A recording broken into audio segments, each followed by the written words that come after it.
Salut à tous, on se retrouve aujourd'hui dans mes favoris découvertes top flop du mois. Je sais pas comment je vais appeler cette vidéo, mais bon, vous l'avez compris. Dans cette vidéo, je vais vous dire ce que j'ai aimé, ce que j'ai pas aimé et pourquoi, bien sûr. Donc, restez avec moi et c'est parti. Je commence par le premier produit pour les cheveux, donc c'est de la marque Franck Provost, Paris ou Provost, je sais pas comment on le prononce. Bref, c'est une mousse professionnelle pour définir les boucles. C'est une bouteille qui se présente comme ceci, donc vous avez le pchit, voilà, hein. Vous mettez sur votre main et après vous définissez vos boucles. C'est une mousse que j'adore, franchement. En fait, j'ai remarqué en utilisant les mousses de chez Franck Provost, eh bien mes cheveux ne cartonnent pas. J'ai pas cet effet très cartonneux, très épais, très dur, non, pas du tout. Elle laisse les cheveux très souples. Vous voyez, là, je l'ai utilisé et j'ai les boucles en parfait état. J'ai rien à dire, je vous la conseille si vous cherchez un produit qui définisse vos boucles sans avoir cet effet cartonneux sur les cheveux. En plus, ça coûte pas cher. Je pense que je l'ai payé 7 € à Monoprix. Je ne me rappelle plus, mais en tout cas, elle est entre 7 et 10 € maximum.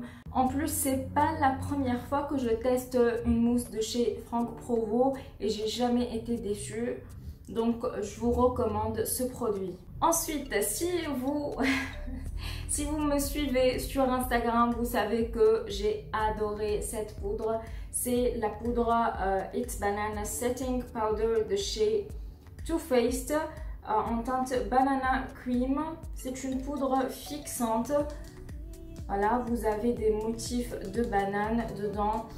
Par contre, je sens pas la banane quand je l'utilise.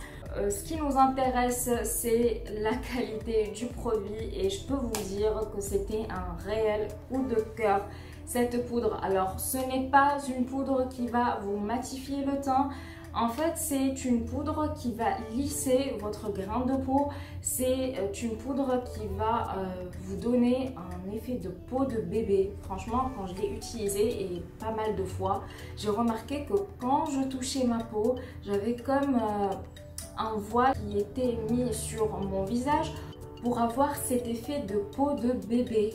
Mais genre c'était très agréable. Comme je vous l'ai dit, c'est pas une poudre matifiante, donc à utiliser avec une deuxième poudre juste à côté.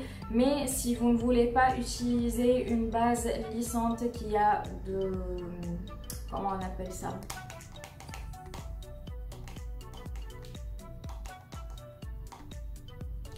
Du silicone dedans, eh bien prenez cette poudre, vous n'allez pas être déçus. Un autre favori pour moi, c'est l'highlighter Pink Diamond de chez Primark qui m'a coûté 3,50 €. Je vous l'ai déjà présenté en vidéo. Le packaging se présente comme ceci. Ça vous rappelle un petit peu celui de chez Huda et vous avez un petit motif très très sympa, je dois dire. Ils ont fait un effort et je vais vous le swatcher. Il est pigmenté de malade. Regardez-moi ça. Il est pigmenté, mais genre, je regrette pas de l'avoir pris. Et en plus, il ne marque pas les pores. Donc ça, c'est plutôt cool. Et je n'ai pas été déçue de ce produit. Un autre favori, c'est la palette The Natural Nudes de chez Too Faced qui est sortie il y a pas mal de temps. Moi, je l'ai utilisé ce mois-ci. Vous avez des teintes neutres, hein. C'est pas un truc original, un truc de fou. Mais la pigmentation dans cette palette, elle est top. C'est la première fois que j'utilise une palette de chez Too Faced qui a cette qualité, cette pigmentation de fard. Donc je suis assez surprise. Je vais vous swatcher quelques teintes. Les fards sont pigmentés, ils se blendent facilement, j'ai pas eu de problème. Et ma foi, au début je voulais pas l'acheter, mais après je l'ai acheté et je n'ai pas regretté parce qu'elle a une bonne qualité de fard. Le prochain produit, vous l'avez vu en action, pareil, c'est le blush de chez Milani en teinte Luminoso. C'est le Baked Powder Blush. La teinte, c'est un genre de pêche rosé, un petit peu corail, lumineux avec un effet, comment vous dire, c'est comme s'il y a un sauton doré dedans. Alors je sais pas si vous voyez, mais en tout cas ce blush est vraiment pigmenté de malade en fait. Je préfère à celui de chez Benefit, le Coralista, pour vous dire à quel point il est pigmenté. Mais par contre attention parce qu'il est poudreux, donc quand vous allez mettre votre blush, eh bien faites attention. Sinon à part ça, j'ai bien aimé le fait qu'ils mettent un miroir. Ça peut aider, hein. Le petit pinceau que je n'utilise pas, mais je trouve que bon, ils ont fait un effort, donc je trouve que c'est plutôt sympa et je vous recommande ce produit. Un autre favori pour moi, et je l'ai utilisé pas mal de fois, je l'ai testé avec toutes mes poudres en fait, parce que je n'en ai pas beaucoup, hein, mais voilà, j'ai voulu être sûre si ça venait du fond de teint ou de la poudre et franchement, ce fond de teint c'est de la bombe, enfin en tout cas pour moi, parce que je sais que ma cousine l'a testé et ne l'a pas aimé. J'ai une peau normale à mixte à tendance acnéique. Il a contrôlé mon excès de sébum. Il est sans huile, il tient 14 heures et il contrôle l'excès de sébum et il est photo friendly.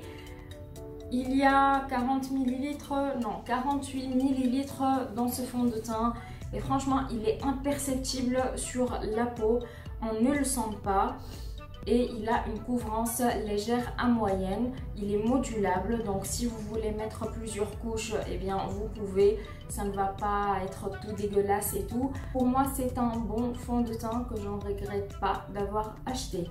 Le prochain produit en fait c'est un accessoire. C'est une éponge de chez Kiko que je vous ai déjà présentée. Elle se présente comme ceci. Vous avez deux côtés qui sont un petit peu plats pour appliquer le fond de, pour appliquer l'anti-cerne ou quoi que ce soit. Et l'autre partie pour appliquer le fond de teint. Et j'aime bien cette éponge parce qu'elle est molle, elle est douce au toucher et même à l'application. Par contre, le seul hic, c'est qu'elle ne sèche pas vite. C'est-à-dire que si je la lave aujourd'hui, je vais pas avoir mon éponge toute sèche pour demain. Donc, elle absorbe vraiment beaucoup d'eau. C'est son petit défaut, on va dire. Voilà, sinon c'est une excellente éponge. Je l'ai payée 7,99 €, 8,99 €, bref, aux alentours de 7 € et je vous la conseille si vous voulez la tester. Le prochain produit que j'ai testé, c'est une découverte pour moi parce que je ne connais pas la marque Juvia's. J'ai pris cette palette qui est The Warrior 3 by Juvia's. Vous avez toujours ce packaging un petit peu africain qui représente l'Afrique. Et les teintes, mais mon dieu, les teintes. Je vous ai fait un maquillage avec, si vous voulez le voir, je vous le mets dans le petit i. Et mais mon dieu, en fait, les fards sont pigmentés. De toute façon, je vous ai tout swatché. Voilà. Ça, en fait, j'ai juste passé mon doigt pour vous dire à quel point les fards sont pigmentés. Du coup, si vous voulez une palette très colorée qui n'est pas du tout nude pour cet été et tout, je vous conseille de vous pencher sur la marque Juvia's Place qui ne coûte pas cher. Enfin, en plus, je pense que je l'ai payé 23 € cette palette, donc elle ne coûte pas cher et en plus vous avez un bon grammage. Elle fait 1,14 oz. Donc c'est un bon grammage. Le dernier produit qui est dans mes top découvertes, c'est la poudre de chez Fenty. C'est la Pro Filter en teinte banana. En fait, j'ai pris la version voyage, c'est pour ça. Alors, cette poudre matifie bien. Franchement, j'ai pas de problème avec ça. Sauf que ce n'est pas une poudre qui va vous faire tenir votre make-up toute la journée sans retouche. C'est ce que j'ai remarqué sur moi. Après, je pense que ça dépend de chacun, hein. Mais pour ma part, elle n'a pas tenu toute la journée. J'ai dû refaire quelques retouches, donc c'est pas une poudre que je vais utiliser pour aller en soirée ou pour rester toute la nuit ou pour avoir une journée très longue. On passe au flop, et oui, on a des flops. Malheureusement, pas beaucoup, heureusement, j'ai envie de dire. On commence par le premier qui est un flop de chez Flop. Il n'y a pas plus de flop que ça. Franchement, mais j'étais scotchée quand je l'ai testé. Je ne l'ai même pas testé et vous allez comprendre parce que je vais vous faire la démo maintenant. Est-ce que vous voyez quelque chose? Non. Eh bien, ce spray qui vient de chez Primark, c'est le Prep and Perfect Prime and Infuse Instant Hydratation et qui est infusé à l'acide hyaluronique et à l'huile de coco. Voilà, c'est un spray fixateur qui ressemble, quand on voit le packaging, il ressemble au Fix Plus de chez MAC. Sauf que il ne spraye pas. Tu as beau l'utiliser, il ne spraye pas. Voilà, tu peux rester comme ça, hein, toute la journée, même le soir, en train de bouger ton doigt pour faire sortir le produit. Il ne fonctionne pas. Donc pour moi, c'est un flop. Même s'il coûte 3 €, je n'ai pas payé 3 € pour avoir l'eau du fixateur. J'ai payé 3 € pour le packaging et l'eau dedans. Le next flop, c'est l'enlumineur de chez RMS Beauty. C'est le Magic Luminizer en pot. Et je l'ai testé et je ne l'ai pas aimé. Voilà,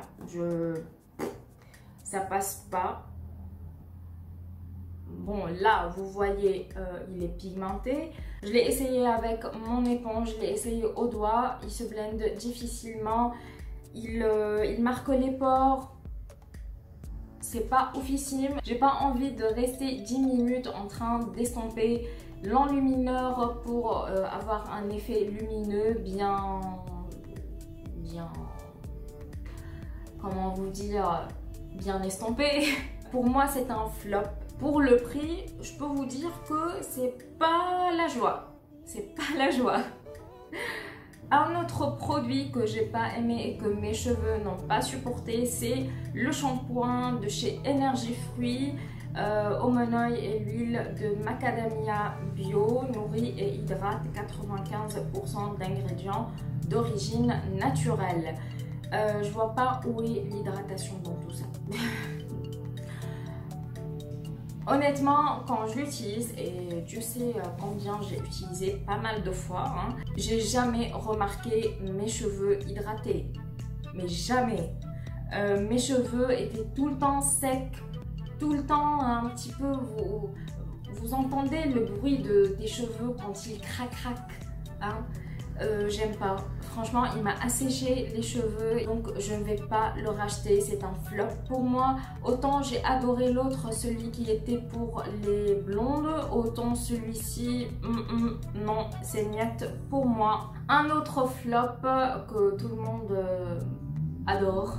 Je sais pas, peut-être que je suis la seule, mais je l'utilise quand même parce que je ne veux pas gaspiller du produit. Surtout un mascara, il sèche très vite, donc faut bien l'utiliser. C'est le Go Big or Go Home de chez Kat Von D. Heureusement que j'ai pris la version voyage parce que ça m'aurait fait du mal de dépenser pour un mascara et qu'ensuite je le trouve pas très ouf, hein.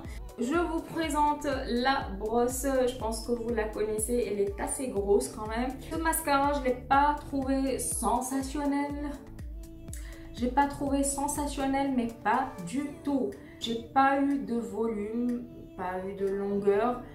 Je le trouve pas oufissime, c'est un mascara Londa, donc je ne vais pas le racheter, c'est un flop pour moi. Je l'utilise pour le terminer, mais je ne vais pas le racheter. En plus, il fait des pattes d'araignée, je déteste ça. Voilà les amis, cette vidéo est finie maintenant. Je pense que je vous ai tout présenté. N'hésitez pas à me dire si vous avez testé quelques petits produits que je viens de vous présenter. Qu'est-ce que vous en pensez? Et puis moi, je vous dis à la prochaine et prenez soin de vous. Ciao, ciao!